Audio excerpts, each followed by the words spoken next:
super excited to be out in Burnaby today. We have our Jewish Heritage Month, and this in many ways is the kickoff to it. Yes. And Jenny, our connector, is behind this. This is Federation in action. So I want to ask you, Jenny, what's happening here? Hi, today we're celebrating Jewish Heritage Month here in Burnaby. The voices you heard were Ezra Shankin, CEO of the Jewish Federation of British Columbia, together with Jenny Resnick. She's the Federation's community connector in Burnaby, New Westminster. The pair were at the opening of a Jewish Heritage Month event Jenny organized earlier this spring in a local park. About 100 community members turned out for a museum tour of Jewish contributions to Burgundy, Israeli folk dancing, and greetings from the mayor and other politicians. Resnick is one of almost a dozen new Jewish Federation of B.C.'s community connectors, hired to work where they already live, and their jobs are to create an even more vibrant Jewish life in areas of the province where more and more of the Jewish population is moving, whether for affordability reasons or for lifestyle reasons. And they're moving to places like White Rock and Surrey, the Comox Valley on Vancouver Island, Squamish and Whistler. Officials say what's becoming increasingly important after October 7th is that Jewish newcomers to BC have been seeking out a welcome place to be together with other Jews. They're also finding that is true for longtime residents who never affiliated much to the community before that Black Day nearly 3 years ago. The Jewish Federation of Greater Vancouver even changed its official name a few weeks ago to the Jewish Federation of B.C. to signal its expanded outreach and mandate to serve communities where they are, where there may be little to no formal Jewish school or even a synagogue or a kosher food, and where lay leaders create community for Jews in people's living rooms or even paddling kayaks. We do have JCCs scattered in other places as well, JCC-ish institutions scattered in other places as well. It really is a game of numbers. We don't want to be infrastructure heavy. We want to be Jewish life heavy. Wherever Jewish life can be sustained without the burden of that sort of an investment, that's incredible. I'm Ellen Besner, and this is what Jewish Canada sounds like for Wednesday, August 12th, 2026. Welcome to North Star, the flagship podcast of the Canadian Jewish News, made possible thanks to the generous support of the Ira Gluskin and Maxine Granovsky-Gluskin Charitable Foundation.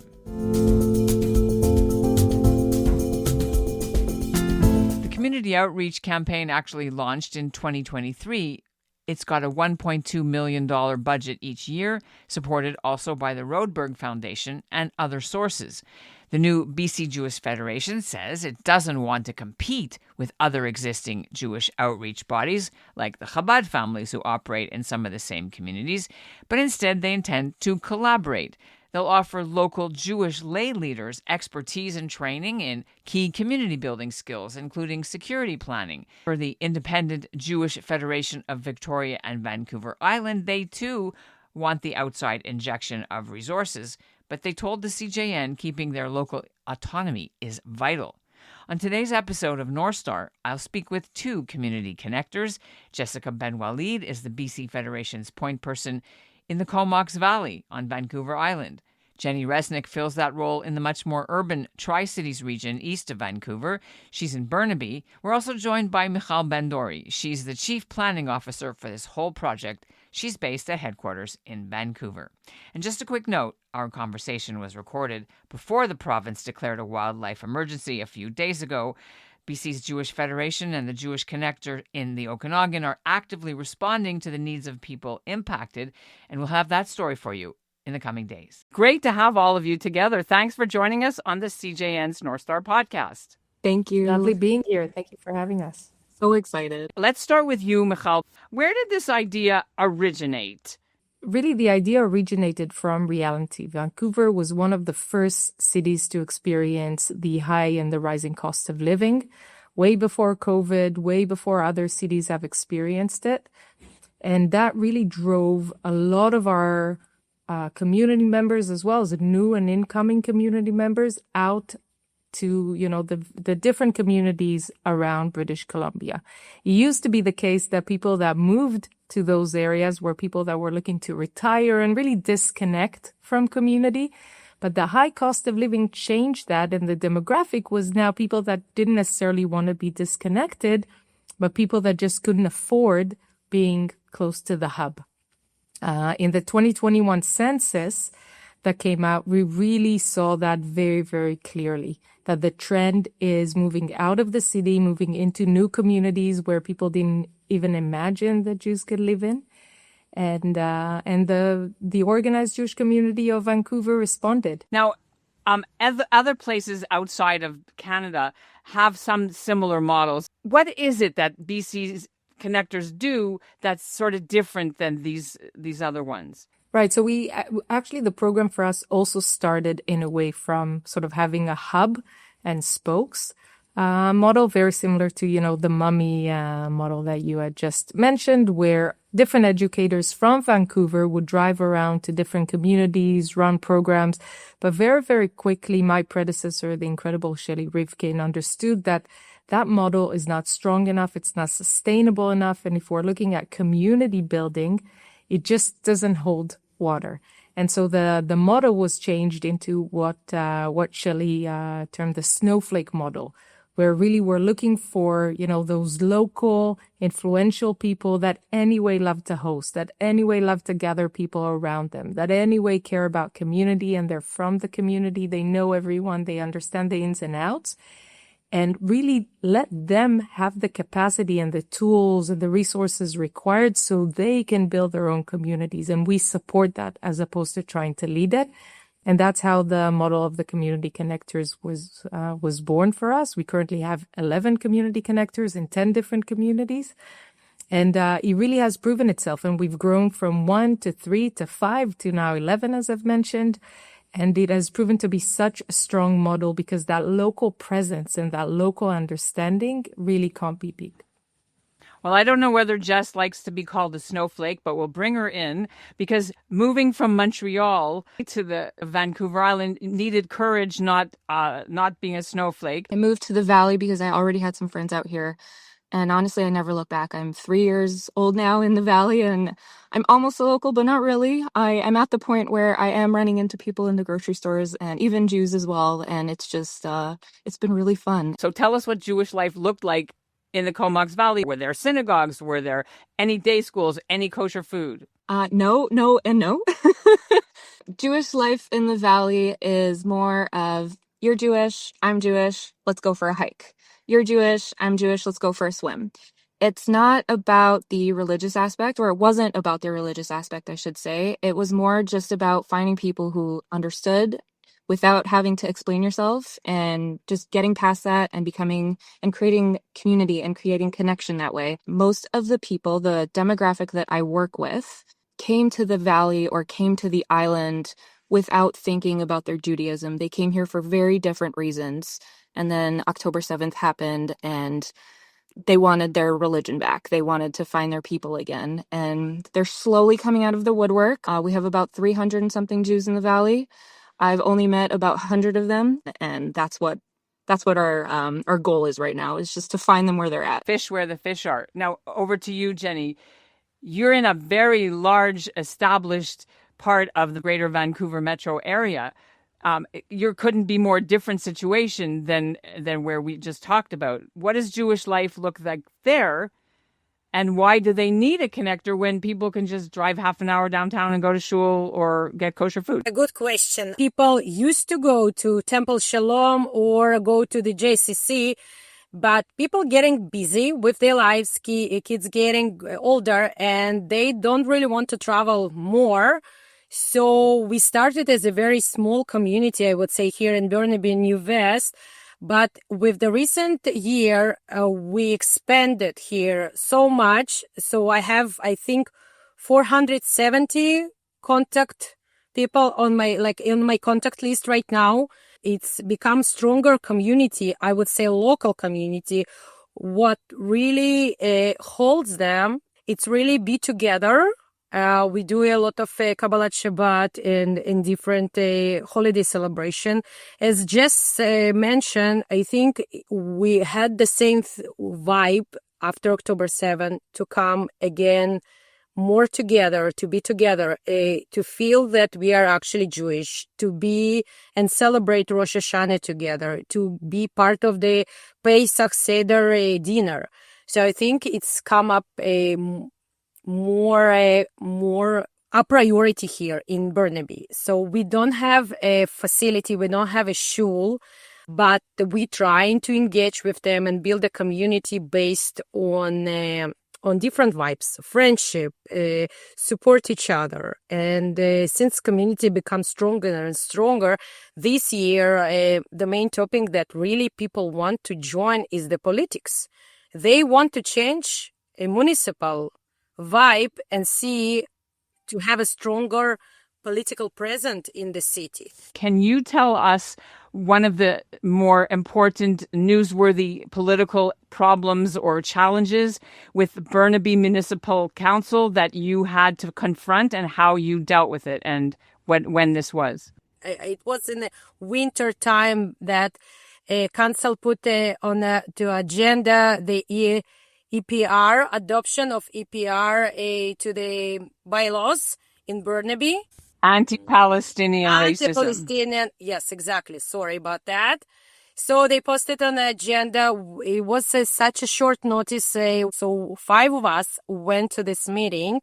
So we had, I think, 4 councils against 5 talking about that. And finally, they realized that it's not actually something that local municipal should deal with. And they decided to postpone this topic into an agenda, and they already have this anti-racism policy in the bylaws, so they don't need actually to bring another one.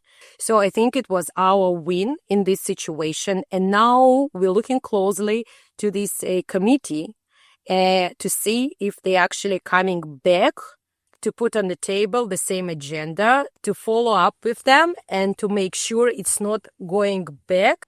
So you're monitoring it on the island. Can you tell us more about who's moved there? Who are the Jews who live there where you are? All the hippies. They all came to the island and they wanted a hippie lifestyle, and that's what the 70s were like here. I know it started as people just like living on the beaches and finding property and building property, like building their houses that way. So that's the type of people that live here. We have very few Israelis that I'm aware of. I might be able to count them on one hand right now. We used to have a demographic that was 60s and 70s teenagers moving here. And now it's young families, because I can tell you, like, because of COVID, because of so many other reasons, because of the prices going up in Vancouver, getting to work online pushed a lot of people onto the island because it's more affordable. The way of life is just so much better, in my opinion. It's not a city. There's no traffic. Like, what else can you ask for? Let's go back to Jenny. Who are the Jewish community where you live? Actually, we have a very diverse community, first of all, because we are in the middle. Many Jewish families came because of the cost of living. So they moved from Vancouver to Burnaby. And I would say even further away from Vancouver, but they still want to get all the resources, all the support, all that happening in Vancouver. So we have a lot of families who even sending their kids to King David, the high school, but they going to live in Burnaby because of living, correct? Cost of living. Since October 7, I would say we welcomed over 70 families, Israeli families, with a work visa here in the region. I'm not talking just Burnaby, but you know, we have New West, we have a Tri-City area, so I would say 70 people came, and they see them coming to the events. They really want to connect with a Jewish community here.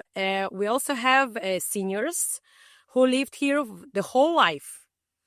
I have members, they never been part of any social gathering, but they were members of the shul. And then recently they decided that it's not enough for them. They really want to come for the social event. So they're coming for a Hanukkah gathering, or they coming to do a hike. I have a lady, she said she lived in Burnaby for over 30 years. She never came out to any gathering. And suddenly after October 7th, she felt this vibe to come and be together with us. And now sometimes she emailed me, Jenny, do you have something? I want to come and volunteer. So she rather be with the Jewish community than before.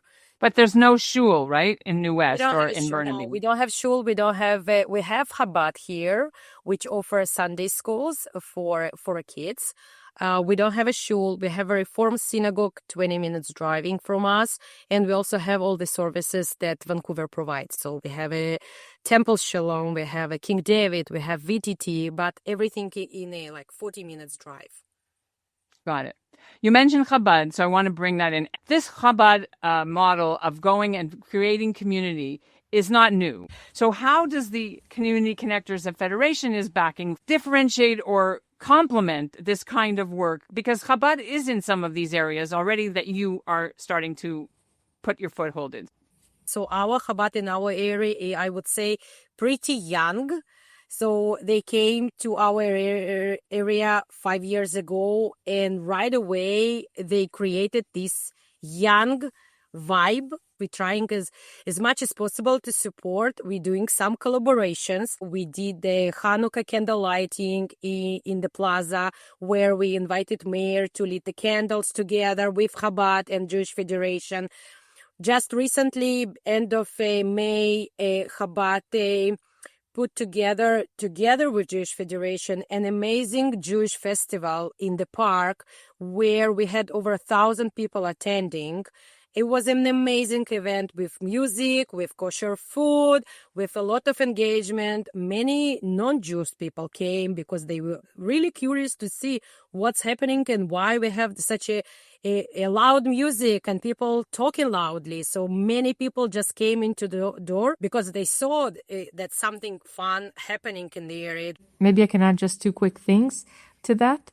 One is that Chabad is doing an incredible job, and I think it's very fitting also given the demographics that we're seeing out in the province. We have a lot of new immigrants to Canada, a lot of Israelis, a lot of Russian speakers, whether with Israel experience or without. And for those specific demographics, Chabad actually answers a lot of the need. There are other demographics for which Chabad is maybe less of a perfect fit, but we are working to, we know that strong Jewish communities are those that have diversity, those that have options. And we really are working to make sure that everyone can find their place, whether it's Chabad or anywhere else. I'm hearing that there's social. I'm hearing there's a little bit of cultural, religious, political action.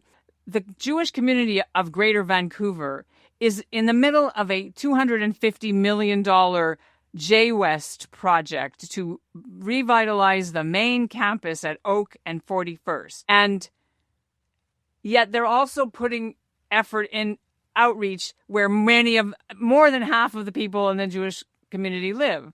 How are these two things happening at the same time, and why? Doesn't one cancel out the other? It's not a question of replacement. It's actually a question of addition. And we're, also in a way with all the tragedy that we've experienced on October 7th and the aftermath, this is our reaction when there are voices for the very first time in a long time across the province who are wanting to see us diminishing in numbers, not to mention disappearing. We're growing stronger both within Vancouver. Our presence with J-West is going to be really stronger than ever as well. And we're seeing, by the way, in our day schools, the numbers are going up. The attendance in our synagogues in Vancouver is going up. Engagement all across is really, really being strengthened. We are seeing people coming into Vancouver as well from other places in Canada as well as from outside of Canada. And at the same time, also our province is growing substantially. If we're looking at growth numbers for the Jewish community in Canada, I believe the average is at about 4%. Vancouver is growing at about 15-16%, and the rest of British Columbia is growing at about an average of 60%. 8%. Right. And Vancouver Island at 67 even. So we really are seeing growth all across, and the two definitely live together. And it really is a question of numbers. We don't want to be infrastructure heavy.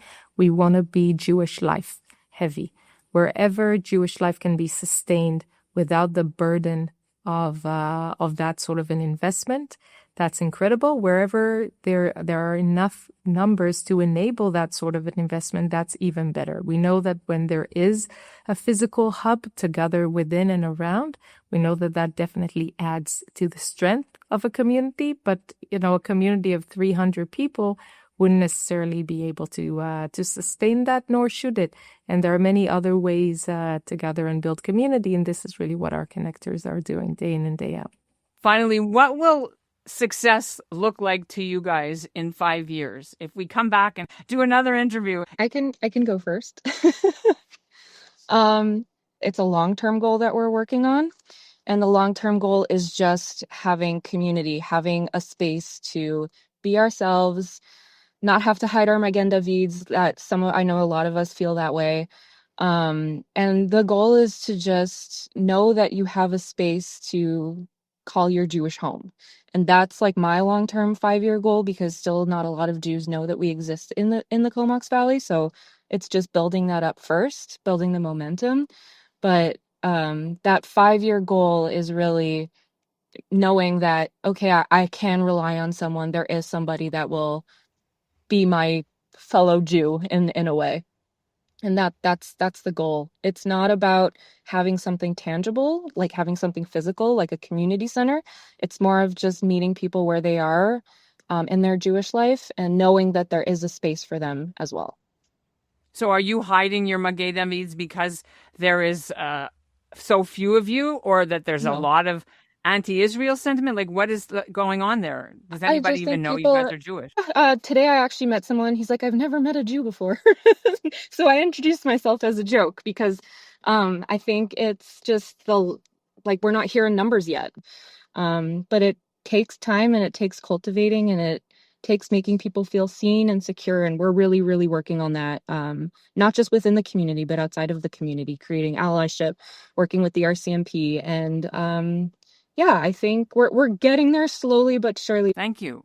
What about you in Burnaby, Jenny? What is your goal? What will we see? Yeah, very interesting question. I don't know exactly what's going to be our goal in 5 years, but I certain to say that I came here as a community connector to build a community, feel safe in my community.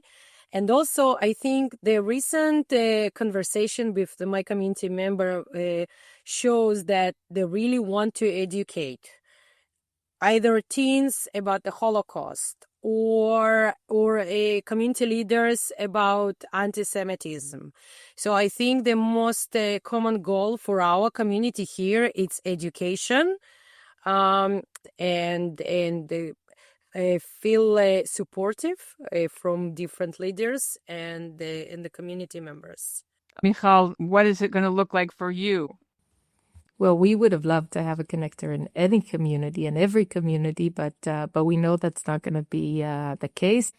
But success in 5 years for us would be for every Jew in the province to know that they have a community that they can belong to know that they can access different resources through that community, to know that there are people out there who are happy and willing to celebrate the holidays with them, to support them on their simchas, to support them during their rough times as well, that they know that there's an entire infrastructure that they can plug into, and they can really find their own way to be connected, resilient, and to be present and proud.